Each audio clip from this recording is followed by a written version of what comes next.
الحمد لله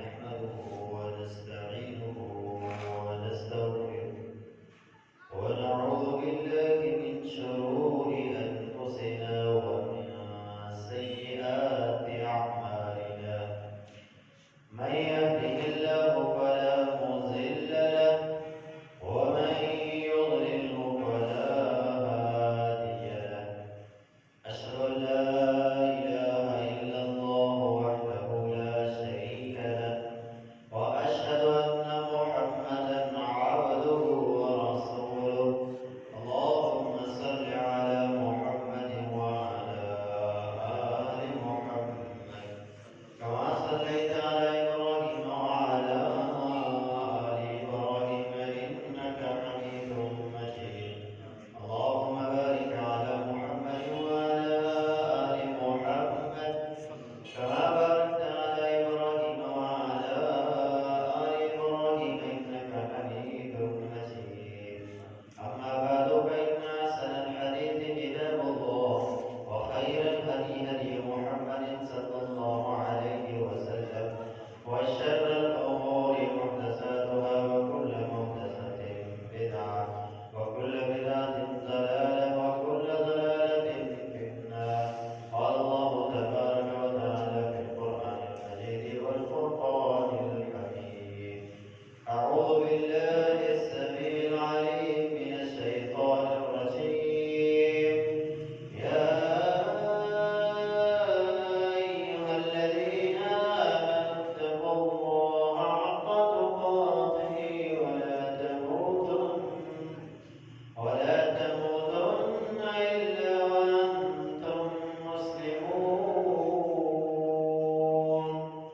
يا أيها الناس اتقوا ربكم الذي خلقكم من نفس واحدة وخلق منها زوجها وبث منهما رجالا كثيرا ونساء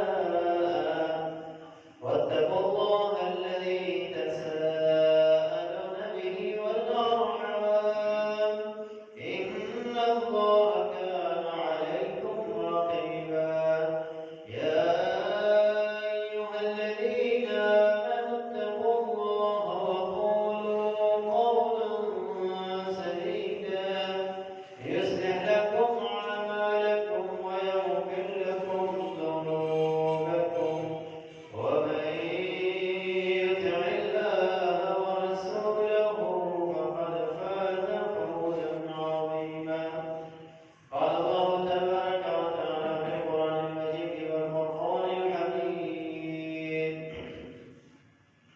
لا يحب الله الجهر بالسوء من القول إلا من ظلم وكان الله سميعا عليما تمام قسم کی تعریفات کی بڑائی کو بڑھائی اللہ تبارک و تعالی کی ذات کے لیے خاص ہے۔ اللہ تعالیٰ کی ایک عقیدہ و برکت حمد و ثنا کے بعد آخر خلالات درود و سلام امام الانبیاء سید الانبیاء جناب محمد رسول اللہ صلی اللہ علیہ وسلم کی ذات اقدس پر۔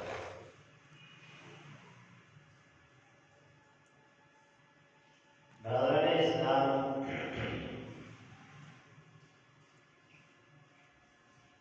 آج 3 فروری ہے۔ 2 دن کے بعد یعنی 5 فروری کو پورے پاکستان میں کشمیریوں کے ساتھ اظہار یکجہتی کے لیے یہ دن منایا جاتا ہے۔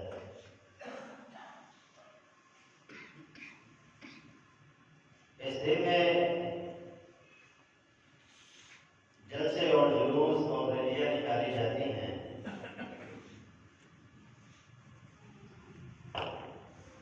اور ٹی وی پر پروگرام نشریات کیے جاتے ہیں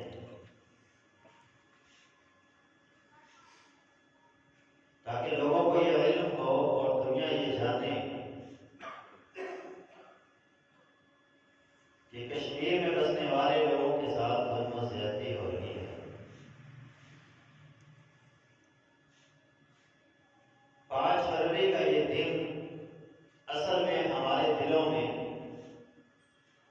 احساس ذمہ داری پیدا کرنے کا دن ہے۔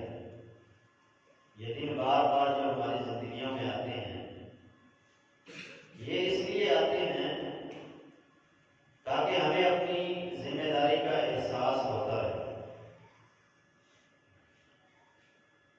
قرآن مجید میں رب تعالیٰ نے نبی علیہ السلام سے مخاطب ہو کے فرمایا وَذَكِّرْهُمْ بِأَيَّامِ اللَّهِ، اے میرے محبوب آپ اپنی امت کے لوگوں کو اللہ کے دنوں کے بارے میں بتائیں، یعنی ویسے وہ دن کہ جن دنوں میں اللہ رب العالمین نے انبیاء کے گستاخوں کو اور اہل ایمان پر ظلم کرنے والوں کو نیست و نابود کر دیا، اور اللہ رب العالمین نے انہیں تہس نہس کر دیا۔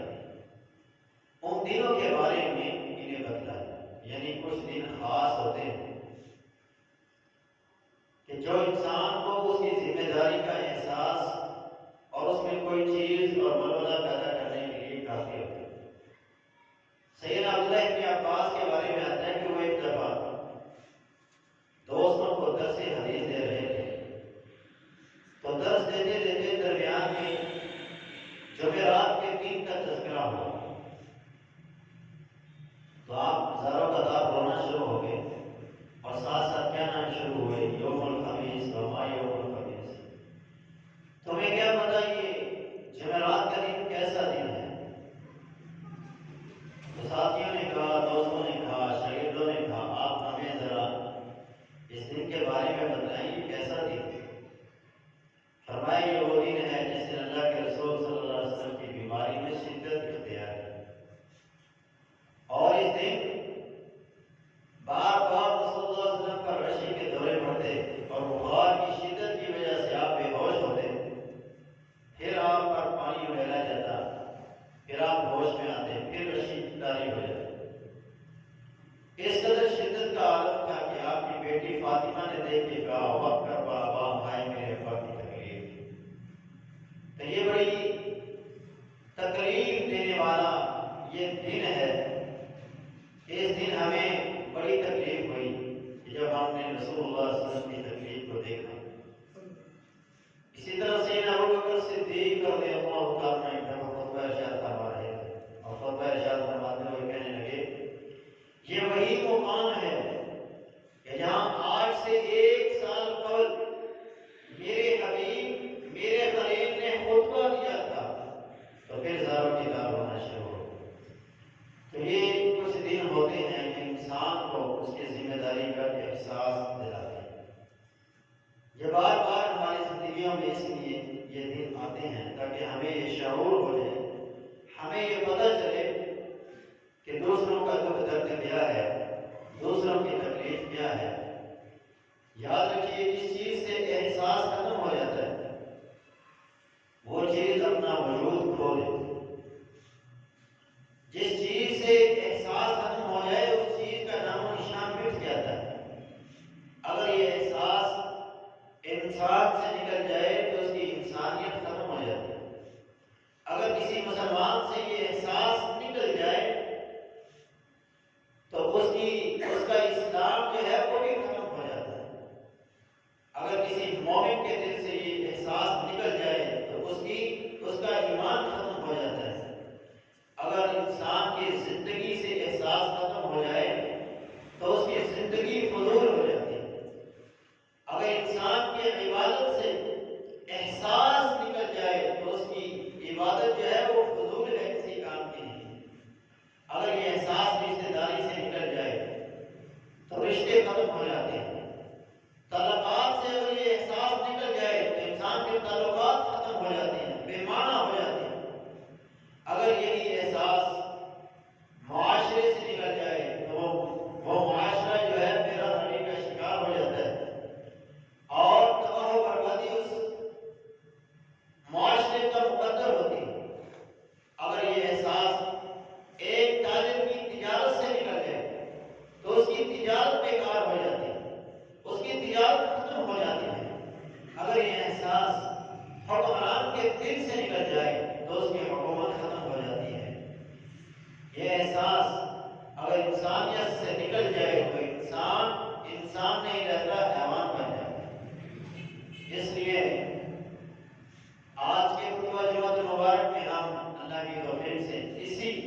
اپنی زندگی گزارتا جا رہا ہے، دن گزرتے چلے جا رہے ہیں اور اسے احساس نہیں ہوتا، تو یاد رکھیے اس انسان کی زندگی فضول ہے، اور اس کے لیے آگے کی جو منزلیں ہیں وہ بڑی کٹھن اور مشکل ہیں۔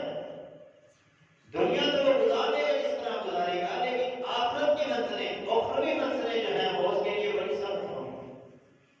قیامت کا دن ہے، رب تعالیٰ نے سورہ التکاثر کے اندر ارشاد فرمایا لَتُسْأَلُنَّ يَوْمَئِذٍ عَنِ النَّعِيمِ، اے انسان یاد رکھ، تجھ سے اللہ اپنی نعمتوں کے بارے میں ضرور پوچھے گا۔ جو نعمتیں رب تعالیٰ نے تمہیں عطا کی ہیں، ہر نعمت کے بارے میں تم سے سوال کیا جائے گا۔ اور انسان کو جو اللہ تعالیٰ نے نعمتیں دی ہیں، ان نعمتوں میں ایک نعمت انسان کی زندگی ہے۔ اسی کے بارے میں رسول اللہ صلی اللہ علیہ وسلم نے ارشاد فرمایا، آپ نے ارشاد فرمایا قیامت کا دن ہوگا، لا تزول قدم ابن آدم، ابن آدم اپنے پاؤں کو ہلا نہیں سکے گا، حتی یسأل عن خمس، یہاں تک کہ وہ اللہ کے 5 سوالوں کا جواب نہ دے۔ جب وہ سوالوں کے جواب دے گا پھر وہ اپنے پاؤں کو ہلا سکے گا، نہیں تو وہ اپنے قدموں کی مٹی پہ چھوڑ نہیں سکے۔ اس میں پہلا سوال یہی ہوگا، عن عمرہ فیما افنیٰ، تجھے ہم نے زندگی دی، تو نے زندگی کو کہاں اپنا کیا، کہاں خرچ کیا، اس زندگی کو کیسے صرف کر کے آیا، کیسے گزار کے آیا۔ اگر اطاعت اور فرما برداری کے اندر گزاری ہوگی تو آگے والی منزلیں یقین جانیے بڑی آسان ہیں، اور اگر اس نے لاپرواہی کی زندگی گزارتا رہا، جیسا کہ قرآن نے نقشہ کھینچا ہے، الہاکم التکاثر حتی زرتم المقابر، کہ انسان ایسا غفلت میں پڑا، ایسا غفلت میں پڑا، دنیا کی رنگینیوں میں ایسا کھو گیا، دنیا کے مال و متاع کی محبت میں ایسا گرفتار ہو گیا کہ اب اس کو ہوش ہی نہیں رہی، اور آنکھیں اس وقت کھلی جب اپنوں نے اس میں مٹی ڈال دی، اس کے بیٹے نے اس میں مٹی ڈالی، اس کے بھائی نے اس میں مٹی ڈالی، اور وہ جب اس کو چھوڑ کر وہاں اکیلا وہاں سے جا رہے تھے تو وہاں اللہ نے اس کو سنایا، یہ تیرے عزیز و بار بار تیری چھوڑ کے جا رہے ہیں۔ اس وقت انسان کو پتہ چلتا ہے کہ میں کیا کر بیٹھا، اس وقت پچھتانے کا کوئی فائدہ نہیں ہے، اس وقت کے احساس کی، اس وقت کے احساس کا آپ کو کوئی فائدہ ہونے والا نہیں ہے اگر آپ نے اپنی زندگی کا احساس آج نہیں کیا۔ اس لیے جو رب نے زندگی دی ہے اس کا ایک مقصد ہے، بے مقصد اللہ نے آپ کو دنیا میں نہیں بھیجا۔ اپنے زندگی کا احساس کیجئے اور اس کی قدر کیجئے کہ رب تعالیٰ نے آپ کو زندگی کیوں دی ہے اور کس مقصد کے لیے دی ہے، اور وہ بھی رب تعالیٰ نے قرآن مجید میں بیان فرما دیا، وَمَا خَلَقْتُ الْجِنَّ وَالْإِنسَ إِلَّا لِيَعْبُدُونِ، اے لوگو ہم نے تمہیں پیدا اس لیے کیا ہے، دنیا میں اس لیے بھیجا ہے کہ تم ہماری عبادت کرو، تم میری بندگی کرو۔ اگر کوئی انسان یہ احساس کر لیتا ہے تو یقین جانیے قد افلح المؤمنون کی گارنٹی اس کے لیے ہے، جنت کے وارث یہ لوگ ہوں گے جنہوں نے اپنی دنیا میں آنے کے مقصد کو پہچان لیا اور اپنی گزرتی ہوئی زندگی کا احساس کر لیا۔ اللہ تعالیٰ ہمیں اپنی زندگی کو با مقصد گزارنے کی توفیق عطا فرمائے۔ اگر یہی احساس رشتہ داری سے ختم ہو جائے تو یاد رکھیے انسان کے رشتے بیکار ہو جاتے ہیں، خون کے رشتے بیکار ہو جاتے ہیں، محبت والے رشتے بیکار ہو جاتے ہیں۔ احساس اگر خامد اپنی بیوی کا نہیں کرتا یا بیوی اپنے خامد کا نہیں کرتی تو یاد رکھیے یہ رشتہ چل نہیں سکتا، ختم ہو جائے گا، طلاقیں ہو جاتی ہیں، نوبت طلاق تک آ جاتی ہے۔ کیوں؟ کیونکہ ان دونوں میں احساس نہیں۔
ہمسایوں کا احساس شریعت نے ہمیں حکم دیا، اور کیسے حکم دیا؟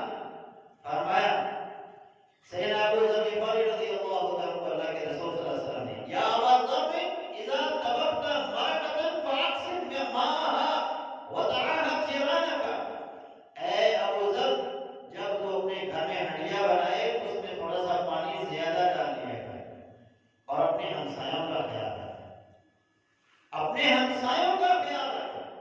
یہ احساس ہے کہ ہو سکتا ہے تیرے ہمسائے نے آج کچھ نہ بنایا ہو، اور تیرے گھر میں اللہ نے گوشت پکانے کی تجھے توفیق دی ہے، تو اپنے گوشت کے چاہے تھوڑا سا شوربہ ہی کیوں نہ ہو اپنے ہمسایوں کو دے، تیرے ہمسائے بھی پیٹ بھر کے کھا لیں۔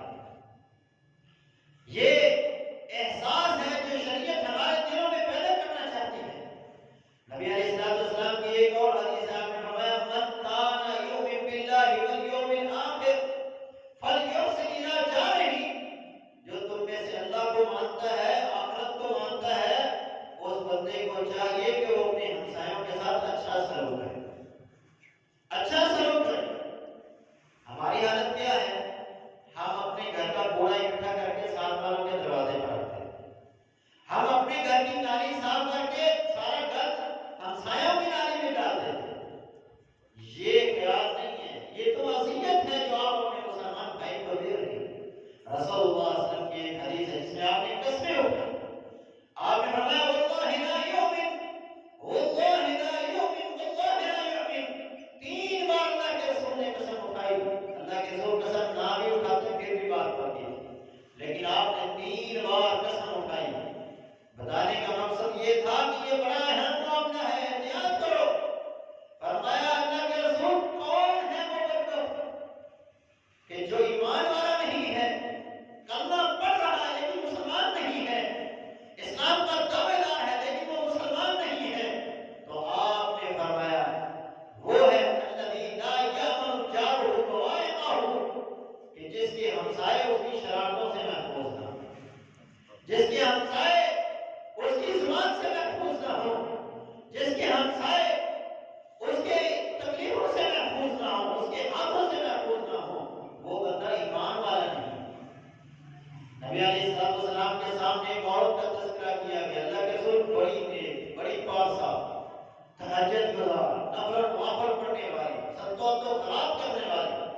اللہ کے رسول نے فرمایا بتاؤ یہ فوت ہونے والی عورت کا کردار کیسا تھا، اس کا اخلاق کیسا تھا، اس کے ہمسایوں کی آج کیا تاثرات ہیں، ان کی کیا رائے ہے؟ تو انہوں نے کہا اللہ کے رسول وہ آج کہہ رہے ہیں شکر ہوا اس عورت سے ہماری جان چھوڑ گئی۔ آپ نے فرمایا ہے فی النار، یہ عورت جہنم کا ایندھن ہے۔ اور ایک عورت کا تذکرہ کیا گیا جو فوت ہوئی کہ اللہ کے رسول صرف فردی نمازیں پڑھتی تھی، فردی روزے رکھتی تھی، فردی کام کرتی تھی، نفل اور نوافل کی اتنی پرواہ نہیں تھی۔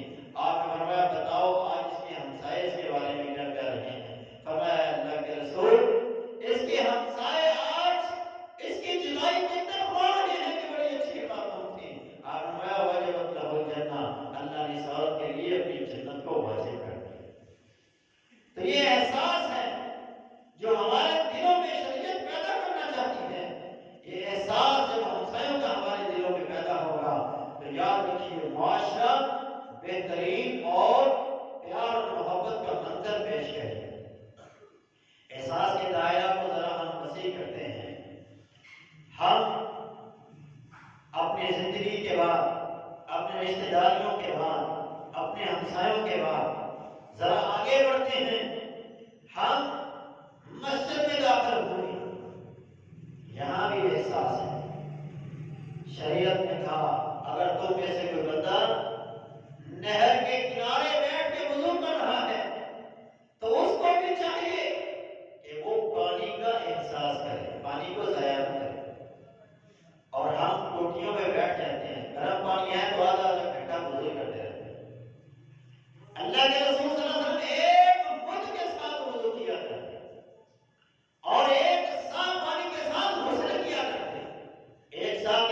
ہوتے ہوئے 2 من پانی لگا دیتے ہیں۔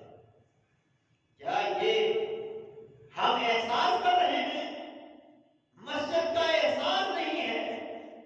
مسجد میں پہنچے امام مقتدیوں کا احساس نہیں کر رہا، مقتدی امام کا احساس نہیں کر رہا، احساس ختم ہوتا ہوا نظر آ رہا ہے۔ ایک پنکھے کے نیچے، گرمیاں ہیں تو ایک پنکھے کے نیچے اگر 3-4 بندے بیٹھ سکتے ہیں تو وہ ہر بندہ ایک پنکھا چلا کے بیٹھا ہوا ہے۔ اے سی اگر لگے ہوئے ہیں تو 1.5-2 گھنٹے اے سی چلتے جا رہے ہیں۔ یہ احساس نہیں ہے۔ احساس پیدا کیجیے اور ان نعمتوں کی قدر کیجیے۔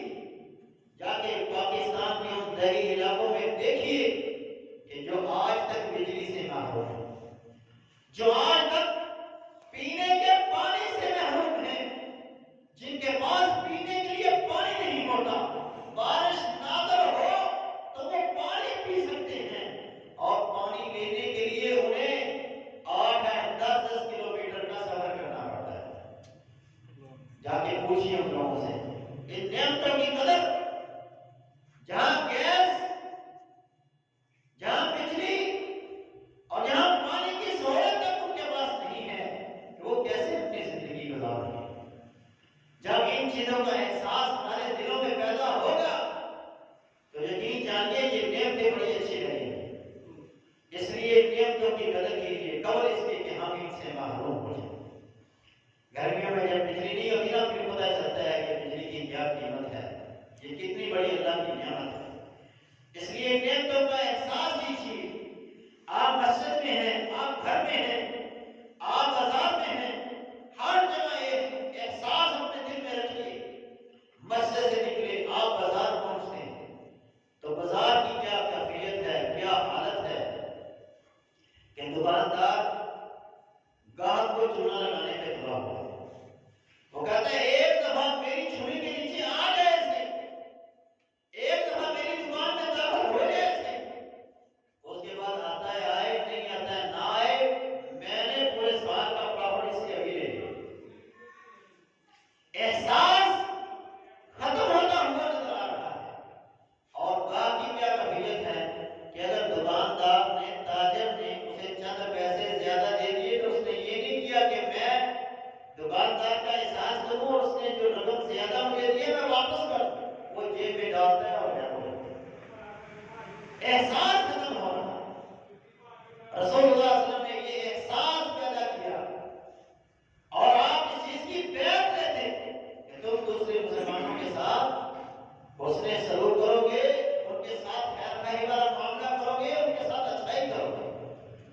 سیدنا جریر بن عبداللہ رضی اللہ عنہ اسلام قبول کرتے ہیں۔ نبی علیہ السلام نے ہاتھ بڑھایا، آپ کے ہاتھ پر ہاتھ رکھ دیا۔ رسول اللہ صلی اللہ علیہ وسلم نے پوچھا، آپ نے کہا کہ تم اس چیز کی بیعت کرتے ہو کہ تم مسلمانوں کے ساتھ خیر خواہی کرو گے؟ تو نے کہا جی، میں ہر معاملے میں مسلمانوں کے ساتھ خیر خواہی والا معاملہ کروں گا، میں ہر معاملے میں ان کی ضرورتوں کے بارے میں احساس کرتا رہوں گا۔ رسول اللہ صلی اللہ علیہ وسلم نے یہ بیعت ان سے لے لی تو اللہ کے رسول صلی اللہ علیہ وسلم کی وفات کے بعد سیدنا جریر بن عبداللہ رضی اللہ عنہ نے ایک دفعہ اپنے غلام کو کہا کہ بازار سے جاؤ میرے لیے ایک گھوڑا خرید کے لاؤ، اور 300 درہم اسے دیے۔ وہ 300 درہم لے کر بازار میں گیا اور گھوڑا خریدنے لگا۔ گھوڑے کے مالک سے اس کا تکرار شروع ہو گیا، وہ ایک دوسرے سے ریٹ کم کروانے لگے، وہ ریٹ کم کر رہا ہے، یہ بڑھا رہا ہے، یہ 300 پہ آ کے رک گیا اور وہ 400 پہ آ کے رک گیا۔ اس نے کہا میرا گھوڑا قیمتی ہے، 400 سے کم پہ نہیں دوں گا۔ اس نے کہا میرے مالک نے مجھے 300 دیے ہیں اور 300 میں لے کے جاؤں گا، اگر تمہیں دینا ہے تو ٹھیک ہے نہیں تو نہ سکتا۔ اس نے کہا مجھے ضرورت ہے تو ٹھیک ہے 300 درہم میں، لیکن تو کچھ زیادہ کر۔ اس نے کہا اگر تجھے زیادہ چاہیے تو میرے مالک کے پاس چل، وہ تجھے زیادہ دے تو ٹھیک، میرے پاس تو 300 درہم۔ سیدنا جریر بن عبداللہ کے بعد اس کو لایا گیا تو پھر سیدنا جریر نے اس کے گھوڑے کو دیکھا اور کہا کہ گھوڑا تو واقعی سوال ہوئے، گھوڑے کو بکایا، گھوڑے کو بکانے کے بعد آپ آیا فرمایا اپنے گھوڑے کی قیمت بڑھاؤ، زیادہ ہے، اس نے کہا 400 درہم دے۔ آپ پھر گھوڑے پہ چڑھے، گھوڑے کو دلایا، اسی طرح آپ نے یہ عمل 5 بار کیا۔ جو وہ 300 درہم میں گھوڑا دینے کے لیے بھی تیار تھا، آپ نے وہی گھوڑا اس سے 800 درہم میں خریدا۔ تو غلام کہتا ہے یہ کیسی تجارت آپ نے کی، یہ کیسا معاملہ آپ نے کیا؟ وہ تو 300 درہم میں دینے کے لیے تیار تھا، آپ نے 800 درہم میں خرید لیا۔ فرمایا بایعت رسول اللہ صلی اللہ علیہ وسلم علی نصح کل مسلم، میں نے اس بات کی بیعت کی تھی اللہ کے رسول صلی اللہ علیہ وسلم سے کہ میں ہر مسلمان کے ساتھ خیر خواہی کروں گا۔ یہ ضرورت مند تھا اور ضرورت کی وجہ سے یہ اپنا گھوڑا بیچ رہا تھا اور اس کا گھوڑا قیمتی تھا، اس لیے میں نے اس کی قیمت کو بڑھایا اور 300 کی بجائے 800 درہم میں وہ گھوڑا اس سے خرید لیا۔ یہ احساس اپنے دلوں میں پیدا کیجیے۔ اگر آپ تاجر ہیں تو احساس کیجیے اپنے جو آپ کے گاہک ہیں، آپ کے پاس آنے والے آپ کے محلے دار ہیں، آپ کے پاس سودا لینے کے لیے آنے والے جو لوگ ہیں ان کا احساس کیجیے۔ آپ احساس کریں گے اللہ تبارک و تعالیٰ آپ پر اپنی رحمتوں کا نزول کرے گا۔ لیکن ہمارے معاشرے میں حالت یہ ہے کہ جیسے ہی یہ پتہ چلتا ہے کہ پیٹرول کا ریٹ بڑھنے لگا ہے تو پیٹرول پمپ بند کر دیے، جیسے ہی پتہ چلتا ہے تاجروں کو کہ چاول کا ریٹ بڑھنے لگا ہے وہ چاول دینا بند کر دیں، جیسے ہی پتہ چلتا ہے گندم کا ریٹ بڑھنے والا ہے وہ گندم بیچنا بند کر دیتے ہیں، جیسے انہیں پتہ چلتا ہے آٹے کا ریٹ بڑھ رہا ہے تو وہ آٹا دینا بند کر دیتے ہیں، جب بڑھے گا پھر بیچیں گے۔ یہ ذخیرہ اندوزی اور اس سے شریعت نے منع کر دیا۔ ایک تو یہ ہے کہ اس لحاظ سے آپ احساس کریں، اگر آپ کے پاس پرانا سٹاک پڑا ہے تو آپ اسی حساب سے دیں، اگر ریٹ بڑھ گیا ہے تو جو بڑھ گیا جو بڑا پڑا آپ کے پاس آپ اس پہ بڑھا دیں، لیکن یہ نہیں ہے کہ آپ چیز کو روک لیں۔ مسلمانوں کی ضرورت ہے، لوگوں کی ضرورت ہے، اس سے شریعت نے منع کیا۔ ایک اس حوالے سے احساس ہے۔ دوسرا ہے کوئی تاجر اور کوئی گاہک دونوں ایک دوسرے کو دھوکہ دیں۔ آپ نے فرمایا من غش فلیس منا، وہ ہم میں سے نہیں جو دھوکہ دیتے ہیں۔ آپ کہتے ہیں یہ چاول جو ہے سپر کنٹرول کی 1 نمبر کوالٹی ہے اور دیتے اس کو 2 نمبر۔ آپ اگر ایکسپورٹ کر رہے ہیں کوئی چیز، تو مجھے ایک دوست نے بتایا کہ کمپنی کو پینسلوں کا آرڈر ہے تو انہوں نے مسواکیں ڈال کے بھیجی۔ اس طرح یہ دھوکہ دینے والا بندہ اللہ کے رسول صلی اللہ علیہ وسلم نے فرمایا وہ ہم میں سے نہیں۔ تو جس نے دھوکہ دیا گویا وہ احساس نہیں کر رہا، اس کے ساتھ فراڈ کر رہا ہے، اس کو دھوکہ دے رہا ہے، تو وہ احساس نہیں کر رہا۔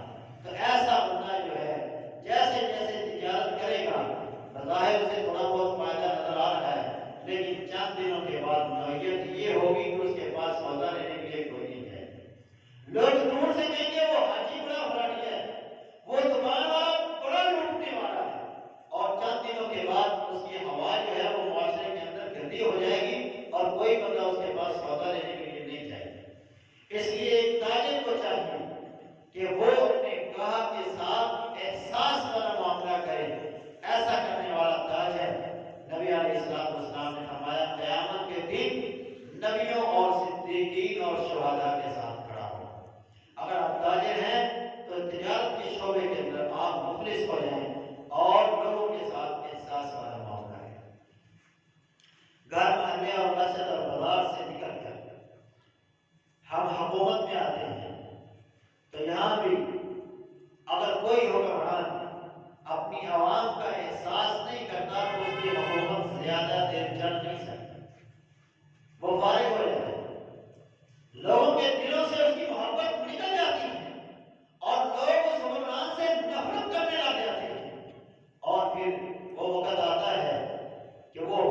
ہر بندہ نگہبان ہے، اور ہر بندے سے اس کی رعیت کے بارے میں پوچھا جائے گا کہ تجھے میں نے حکومت دی تھی، تجھے میں نے نگران بنایا تھا، تو نے اس کے بارے میں کیا کیا ہے؟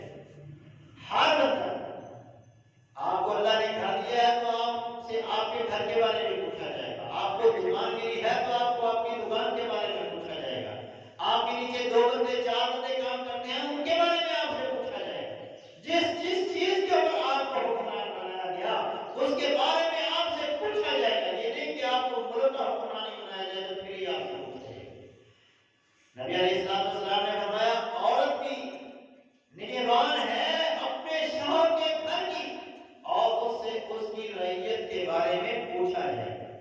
صحابہ کی سیرت آپ پڑھیں تو انہیں کہا جاتا تھا فلاں جگہ کی حکمرانی آپ کو دی جاتی ہے، تو کہتا تھا میں نے نہیں لی، کسی اور کو دی۔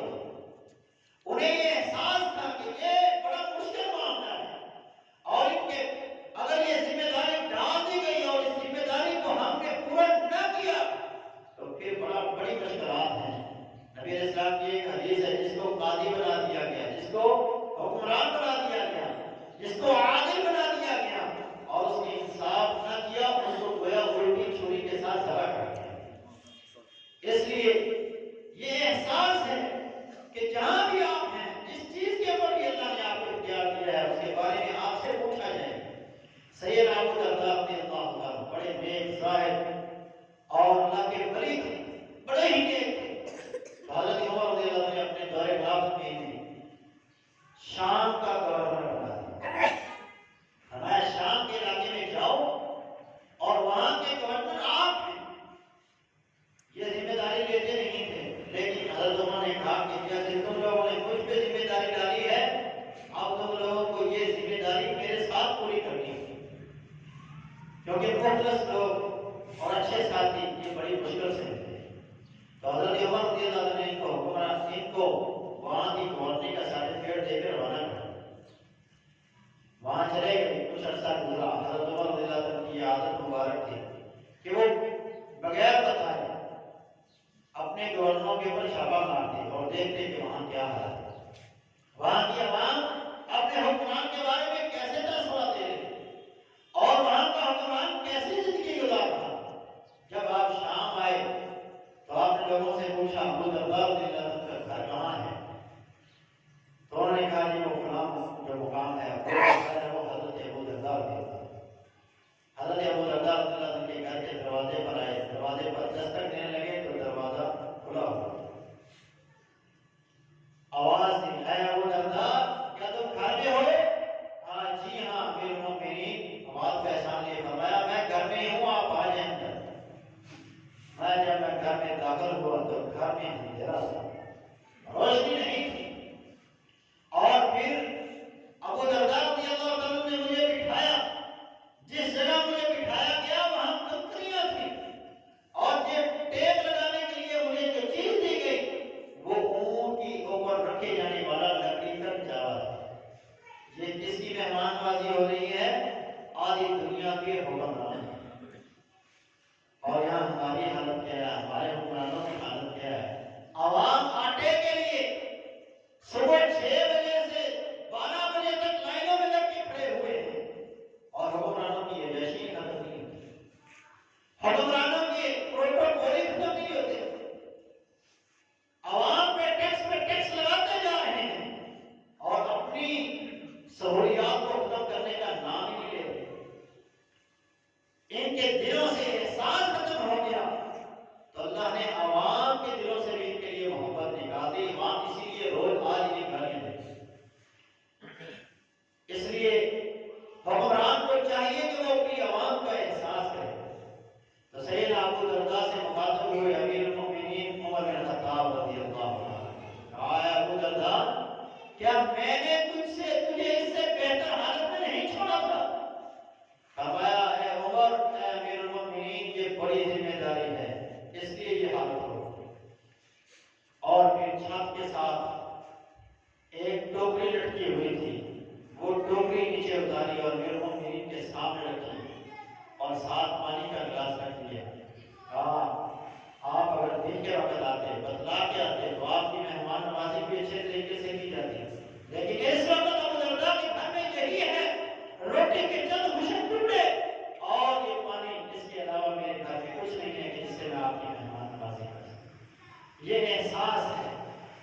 حکمرانوں کے دل میں یہ احساس ہوگا تو پھر عوام جو ہے وہ پرسکون پروگریس ہوتی ہے. لیکن جب حکمران عیاشیوں کے اوپر آ جائیں تو پھر عوام بھوکی مرتی ہے، جیسے آج ہماری حالت ہو رہی ہے. اللہ تعالیٰ ہمارے حال پر رحم کرے. معاشرے کے ہر شعبے کو آپ دیکھتے ہیں، ہر شعبہ جو ہے اسے احساس ختم ہے. آپ اگر مولوی کو دیکھ لیں تو وہ حق بات بتلاتا نہیں، اسے اپنے پیٹ کی پڑی ہے. اسے یہ نہیں ہے کہ میری عوام سیدھے راستے پہ آ جائے. وہ کہتا ہے جناب جہاں لگے ہیں لگے رہنے دو. وہ کہتا ہے کسی کے مذہب کو چھیڑو نہ، اپنے مذہب کو چھوڑو. جہاں لگے ہو لگے رہو، بس ہمارا کام چلتا رہے. وہ حق بات بدلاتا نہیں ہے. آپ ڈاکٹری کے شعبے میں آ جائیں تو ڈاکٹروں کو دیکھ لیجیے کہ ایسی ایسی دوائیاں لکھ دیتے ہیں مریض کو صرف اپنے کمیشن کی خاطر. اور جو انہوں نے دوائی والی کمپنیوں کے ساتھ ایگریمنٹ کیا ہوتا ہے کہ ہم اتنی دوائی ایک سال کے اندر تمہاری لکھیں گے، اور بے تکی دوائیاں لکھ کے جس کو اس مرض کے ساتھ کوئی تعلق نہیں ہوتا، اور ایسے ایسے اسے ٹیسٹ کروائے جاتے ہیں جن کا اس کی بیماری کے ساتھ کوئی تعلق نہیں ہوتا، صرف پیسے بنانے کے لیے. احساس ختم ہوتا ہوا نظر آ رہا ہے. آپ پولیس اور عدالت کے شعبوں کو دیکھ لیں، وہاں انصاف بکتا ہوا نظر آتا ہے. وہاں ترازو ایک طرف جھکتا ہوا نظر آتا ہے. حالانکہ وہاں جو پتلا کھڑا کیا ہوتا ہے اس کی آنکھوں میں پٹی باندھی ہوتی ہے کہ یہاں سب برابر ہیں. اسے کچھ نظر نہیں آتا جو اس کرسی پہ بیٹھا ہوا ہے. اسے جب فیصلہ کرنا ہے تو انصاف کے تقاضوں کے مطابق کرنا ہے. لیکن ایسا ہوتا نہیں. وہاں گواہ بک رہے ہیں، وہاں وکیل بک رہے ہیں، وہاں حکمران بک رہے ہیں، وہاں جج بک رہے ہیں، سودے ہو رہے ہیں، ان کی قیمتیں لگ رہی ہیں. انصاف بکتا ہوا نظر آتا ہے. وہاں سے احساس ختم ہوتا ہوا نظر آتا ہے. یہ احساس ختم ہی ہے کہ 5 منٹ کا کیس 25 سال تک یہ لوگ سنتے ہیں. دادا کیس کرتا ہے، اگر اس کا بیٹا موت ہو جاتا ہے پھر پوتے کی باری آتی ہے، وہ بھی پورا ہو جاتا ہے، پھر جا کے اس کیس کا فیصلہ ہوتا ہے. یہ احساس کے نہ ہونے کی وجہ سے ہے کہ اتنا کیس کو لمبا کر دیا جاتا ہے کہ جس کی کوئی ضرورت نہیں ہے. جو 2 منٹ کے اندر 5 منٹ کے اندر گواہیاں ہوئی، لوگوں نے گواہیاں دی، گواہوں کی جانچ پڑتال ہوئی، کیس ختم، فیصلہ. لیکن ایسا یہاں نہیں ہوتا. یہاں چور دروازے ساتھ ساتھ کھلے ہوئے ہیں. وہ ایک کے بعد دوسرا، دوسرے کے بعد تیسرا، پھر یہ کام چلتا رہتا ہے. اور احساس نہیں ہے جس وجہ سے یہ معاملہ ہو رہا ہے. الحفظ والایمان چند لوگ ہر شعبے کے اندر ہوتے ہیں کہ جن کی وجہ سے یہ نظام چل رہا ہے. یہ دنیا کا نظام ابھی قائم ہے. اگر ایسا نہ ہو تو دنیا کب کی تباہ ہو جاتی. من حیث القوم بھی من حیث القوم ہم مسلمان ہیں، مومن ہیں، تو ہمیں دنیا میں بسنے والے ہر مومن مسلمان کا احساس ہونا چاہیے. ان کی تکلیف کو ہمیں یہاں محسوس کرنا چاہیے. اگر وہاں وہ دکھ میں ہے تو یہاں اس کا دکھ ہمیں محسوس ہونا چاہیے. دنیا کے کسی کونے میں اگر کسی بھی مسلمان کو کوئی تکلیف ہے، اس تکلیف کو انسان یہاں محسوس کرے. آپ نے ارشاد فرمایا تھا المسلم کالجسد الواحد، مسلمان ایک جسم کی مانند ہے. جسم کے اگر کسی ایک حصے میں تکلیف ہو، پورا جسم اس تکلیف کو محسوس کرتا ہے. آپ کے سر میں درد ہوگا، آپ کا پورا وجود اس چیز کو محسوس کرے گا. آپ کی انگلی میں درد ہو، پورا وجود اس کو محسوس کرے گا. پیٹ میں درد ہے، ایک ایک جسم کا عضو اس تکلیف کو محسوس کرتا ہے. اس لیے کہ دنیا کے کسی بھی کونے میں اگر کسی بھی مسلمان کو تکلیف ہے، وہ مسلمان فلسطین کا رہنے والا ہے، وہ مسلمان کشمیر کا رہنے والا ہے، برما کا مسلمان ہے، افغانستان کا مسلمان ہے، وہ وہ شامی ہے، وہ یمنی ہے، جس بھی علاقے کا رہنے والا ہے، جہاں کا بھی واسی ہے کلمہ گو، ہے ملت اسلام کے اوپر، ہے لا الہ الا اللہ محمد رسول اللہ پڑھنے والا، تو اس کی تکلیف آپ کو یہاں محسوس ہونی چاہیے۔ آپ نوٹ کیجیے، ہندوستان کے وزیر اعظم نے یہ اعلان کیا کہ دنیا میں کہیں بھی کوئی بھی ہندو اگر رہتا ہے تو وہ ہندوستان کی نیشنلٹی لے سکتا ہے۔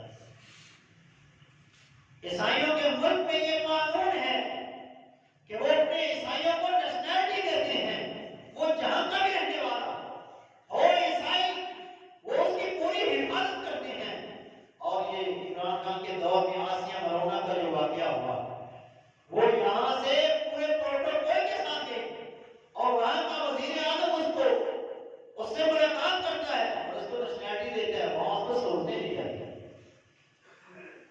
ایک عیسائی اپنے عیسائی کا اس قدر خیر خواہ ہے، دنیا میں کسی بھی علاقے میں کوئی بھی یہودی ہے اور نسلی یہودی، تو وہ اسرائیل کا نیشنلٹی ہولڈر ہوگا، اسے نیشنلٹی دی جائے گی کہ یہ اسرائیلی ہے، جہاں بھی رہے گا اس کے پاس نیشنلٹی اسرائیل کی ضرور ہو۔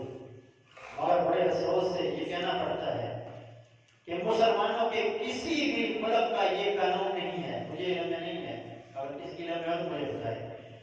مسلمانوں کے کسی بھی ملک میں یہ قانون نہیں ہے کہ کوئی بھی مسلمان ہمارے علاقے میں آئے اور یہاں کی نیشنلٹی، کوئی عرب ملک ہے، کوئی دوسرے ملک ہے اسلامی، آپ دیکھیں کوئی بھی نیشنلٹی نہیں دے۔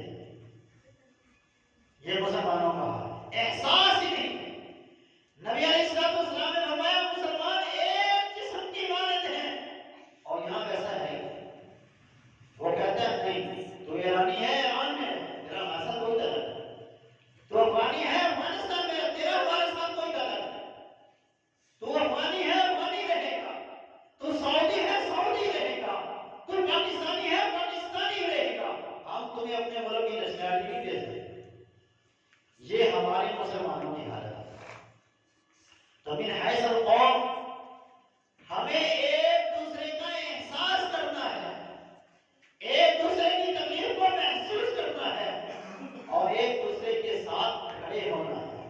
اللہ کے رسول نے فرمایا المؤمن للمؤمن کالبنیان، مومن ایک دوسرے کے لیے ایک دیوار کی مانند ہے، جس طرح ایک اینٹ دوسری اینٹ کو مضبوط کرتی ہے، اسی طرح مومن ایک دوسرے مومن کو مضبوط کرتا ہے۔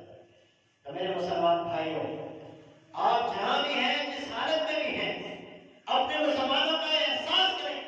اگر آپ خطیب ہیں تو اپنی خطابت کے ذریعے لوگوں میں یہ شعور پیدا کریں کہ ہمیں ایک دوسرے کا احساس کرنا ہے۔ اگر آپ لکھاری ہیں تو آپ اپنی کتابت کے ذریعے، آپ کتابوں کے ذریعے، کتابوں کے ذریعے، تحریروں کے ذریعے لوگوں میں یہ شعور پیدا کرنے کی کوشش کریں کہ ہمیں ایک دوسرے کا احساس کرنا ہے۔ اگر آپ حق کی آواز بلند کر سکتے ہیں، آپ کسی کے لیے جلسے اور جلوس اور ریلی نکال سکتے ہیں، تو آپ اس طرح ان کے ساتھ کھڑے ہو جائیے۔ اگر آپ کو اللہ نے حکمران بنایا ہے تو آپ محمد بن قاسم رحمۃ اللہ علیہ کی طرح، آپ سلطان محمود غزنوی کی طرح، آپ سلطان صلاح الدین ایوبی کی طرح، آپ سلطان ٹیپو کی طرح، آپ ایک بہادر اور جری سپہ سالار ہونے کی حیثیت سے اپنے فوجیوں کو، اپنے مجاہدوں کو، اپنے غازیوں کو اپنے ساتھ کھڑا کر کے جہاں مسلمانوں کو ضرورت ہو، جہاں انہیں آپ کی ضرورت ہو، آپ ان کے دستے بازو پر چھیں اور آپ ان کی مدد کریں۔ اور اگر کچھ بھی نہیں کر سکتے تو کم از کم اپنی نمازوں کے بعد اپنے ہاتھوں کو اٹھائیں اور اپنے مسلمان مظلوم، مقہور اور مغلوب مسلمانوں کی مدد کے لیے دعا کر کے اللہ تعالیٰ کے حضور سے رجوع ہو۔ من حیث القوم ہمیں ایک اور کام بھی کرنا ہے کہ ہمیں اپنے دین کو پڑھنا ہے۔ ہم نے قرآن کا احساس ختم کیا، ہم نے رسول اللہ صلی اللہ علیہ وسلم کی تعلیمات سے روگردانی اختیار کی، ہم نے پڑھنا چھوڑ دیا، قرآن کو دیکھنا چھوڑ دیا۔ نوبت یہ آ گئی کہ انہوں نے قرآن کو چلانا شروع کر دیا، انہوں نے قرآن سے آیات کو نکالنا شروع کر دیا۔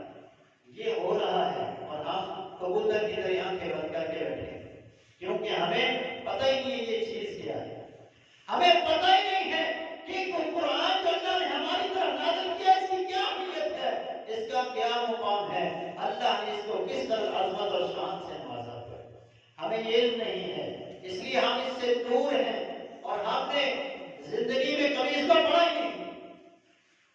ڈاکٹر شرافت علی، اس کا میں ایک انٹرویو سن رہا تھا، وہ کہتے ہیں جب میں جرمنی پڑھنے کے لیے گیا تو جو عیسائی میرا استاد تھا، تو میں بیمار ہوا تو میں نے اسے کہا کہ مجھے کوئی دوائی وغیرہ لکھ دے۔ اس پروفیسر ڈاکٹر نے مجھ سے کہا کہ قرآن کے ہوتے ہوئے اور رسول اللہ صلی اللہ علیہ وسلم کی تعلیمات کے ہوتے ہوئے تم دوائیوں کے استعمال کرتے ہو اور اس طرح آ رہے ہو، چھوڑ دو دوائیوں کو، قرآن پڑھو۔ میں نے اسے کہا کہ تو ایک عیسائی ہو کر مجھے قرآن پڑھنے کا کیا رہا ہے؟ کیا میں نے اسے کہا کیا تو نے قرآن کو کبھی پڑھا جو مجھے قرآن پڑھنے کا کیا رہا ہے؟ اس نے کہا میں نے 700 بار قرآن کو پڑھا ہے۔ اور ہم سے پوچھیں کسی اعلیٰ نے بھی 700 بار نہیں پڑھا۔ ہمارے مسلمانوں کی حالت یہ ہے کہ قرآن الماریوں میں پڑا ہے، اس پہ گردہ غبار 2 کلو گردہ غبار پڑے ہوئے۔ یہ ہماری حالت ہے۔ وہ عیسائی ہونے کے بعد قرآن کو 500 بار پڑھ چکا ہے، 700 بار پڑھ چکا ہے، اور ہم مسلمان ہیں کہ زندگی میں ایک بار بچہ ناظرہ قرآن پڑھ لے تو ہم کہتے ہیں مار کا مار دس رہے۔ نہیں میرے مسلمان بھائیوں، اپنے دلوں میں احساس پیدا کیجیے۔ جب یہ احساس پیدا ہوگا، کسی کافر کو یہ جرت نہیں ہوگی کہ وہ قرآن کی بے حرمتی کر سکے۔ جب وہ قرآن کے عامل تھے، قرآن کو پڑھنے والے تھے، قرآن سجد لگانے والے تھے، تو اللہ نے ان کو دنیا میں عزتیں بھی عطا کی، اور ہم نے قرآن سے روح ہٹانے کی، قرآن سے دور ہو گئے تو اللہ نے ہمیں ذلیل و خوار کر دیا۔ اللہ سے دعا ہے کہ وہ اللہ ہمارے دلوں میں احساس پیدا فرمائے، اور ایک دوسرے کا احساس، معاشرے کا احساس